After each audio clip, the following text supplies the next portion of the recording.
নমস্কার, কেমন আছেন সবাই? আশা করছি সবাই ভালো আছেন, সুস্থ আছেন। আমিও ভালো আছি, সুস্থ আছি। দেখুন, সকাল সকালে এই ঘন কুয়াশার মধ্যে আমার হাজব্যান্ড পড়াতে যাচ্ছে। আবার এসে দুটো নাকি মুখি খেয়ে দিয়ে যাবে স্কুলে। আমি ওকে বলেছিলাম তুমি একটা ভিডিও ক্লিপ দেবে, তো তাই ও ভিডিও ক্লিপটা তৈরি করে দিয়েছে।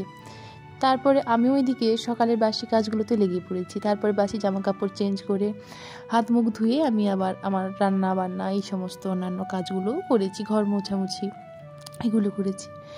এইভাবে অক্লান্ত পরিশ্রম সারাদিন বেচারা করে। আমরা দুজন কুকুরের মতন খেটে মরি শুধুমাত্র নিজেদের মাথার ছাদ একটু বানানোর জন্য। জানি না কবে তা হয়ে উঠবে। ভগবান, দেখুন, আমরা চাইলেই তো সব কিছু হয়ে ওঠে না, ভগবান না চাইলে কোনো কিছুই হয় না। যাই হোক, তারপরে আজকে সোমবারের পুজোর ব্যবস্থা করছে। সোমবার পুজো করতে হবে, রান্নাবান্না সব শেষ হয়ে গেছে। এবার পুজোটা করে খেয়ে দিয়ে যাবো স্কুলে। খুব তাড়াহুড়োর মধ্যেই থাকি আমরা, সারা দিনই ব্যস্ততা। যাই হোক, তারপরে সন্ধেবেলা কোচিনে পড়িয়ে বেরিয়ে দেখি ছাদ থেকে কি দুর্দান্ত লাগছে পূর্ণিমার চাঁদ।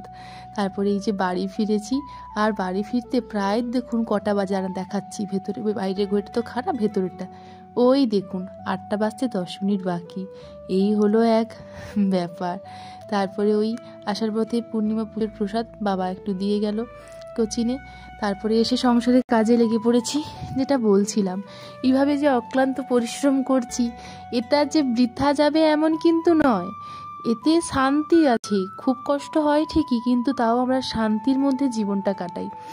আর আমরা যদি মনে করি যে না, এত কষ্ট করছি আর মাথার ছাদ হলো না, এটা আমরা চেঁচিয়ে কিছু হবে না। যতক্ষণ না ভগবান বলছে যে হ্যাঁ এবার তোমার হবে, ততক্ষণ পর্যন্ত হবে না। এটাই আমি বিশ্বাস করি। যে যাই বলুক, যে যাই করুক। আর আমার হাজবেন্ডের কথা বলি, ওই মানুষটাকে পেয়ে আমার ভাগ্য, মানে ওই মানুষটাকে পেয়েছি আমার কোনো এক জন্মের ভাগ্য। সত্যি বলছি, আমার বলতে কোনো দ্বিধা নেই। ভিডিওতে শুধুমাত্র বলছি তাই নয়, সত্যি বলছি, ও খুবই ভালো। আজকালকার যুগে এমন ছেলে পাওয়াই যায় না। আজকের ব্লগটা এই পর্যন্ত।